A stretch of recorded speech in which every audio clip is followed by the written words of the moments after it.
ஒரு ஃபாலோவர்ஸ் சொன்னாரு, இன்ட்ரோ பார்த்ததுமே வீடியோ உள்ள வார மாதிரி ஒரு இன்ட்ரோ பண்ணுங்கன்னு சொல்லி.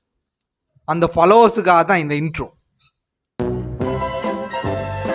வெள்ள வத்தலைக்கிற ஆச்சாரிஸ் கிச்சன். இங்க நீங்க நிறைய வீடியோஸ் பார்த்திப்பீங்க. பட் நான் சொல்ல போறது நீங்க எந்த வீடியோலையும் பார்த்திக்க மாட்டீங்க. அந்த மெயின் மேட்டரை பத்தி வீடியோ ஹாஃப்ல வச்சு சொல்றேன். அப்பதானே இந்த வீடியோ நீங்க அங்க வர பார்ப்பீங்க. இவங்கள்ட்ட இருக்கிற எல்லாமே இந்தியன் டிஷஸ்ன்னு சொல்லி எல்லாருக்கும் தெரியும். அதுல நாங்க என்னென்ன ட்ரை பண்ணோம்னு சொன்னா, ஃபர்ஸ்ட்லேயே இவங்களோட சிக்கன் பிரியாணி. என்ன ஸ்டார்ட் பண்ணது பிரியாணிக்கே போயிட்டேன்னு தானே யோசிக்கிறீங்க? ஆமாங்க, சிக்கன் பிரியாணி. சிக்கன் எக் ரைத்தாலாம் வச்சு இவங்களோட பிரியாணியை சாப்பிட்டோம். இந்த இவங்களோட சிக்கன் பிரியாணி 1750 rupees.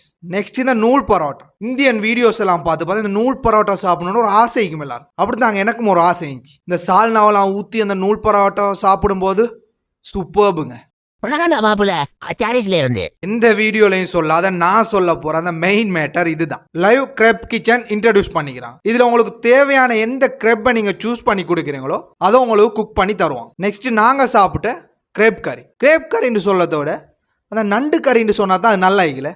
ஓகே, நண்டு கறி லைவ் கிச்சன்ல நீங்க சூஸ் பண்ணி கொடுக்கறது அந்த வெயிட்டுக்கு ஏற்ற பிரைஸ் தான் சொல்லுவாங்க. இந்த நாங்க சாப்பிட்ற நண்டு கறி பிரைஸ் சைட்ல வரும், பார்த்துக்கோங்க. ஃபைனலி இதெல்லாம் சாப்பிட்டுட்டு இவங்களோட ஸ்பெஷல் தேக்கீஸ் கடக் சாயை தான் அடிக்க போகணும். அங்கே போய் இன்ஸ்மாம் ஃபெஸ்ட்டில் அடித்தாரு பெல்லு. ஒரு ரெஸ்டாரண்ட்டில் வார கஸ்டமர்ஸை ஒரு என்டர்டைனிங் பண்ணுற மாதிரிக்கு ஒரு கான்செப்ட். ஒரு ரெஸ்டாரண்ட்ஸில் இப்படி ஒரு பார்ட்டிக்கிறது நல்ல ஒரு விஷயம் தான். அண்ட் கடக் சாயும் நல்லா இருந்தது. இந்த மாதிரி ஃபன்னான பெஸ்ட்டான கண்டென்ட் பார்க்கணுமா, எங்களை ஃபாலோ பண்ணி வச்சுக்கணும்.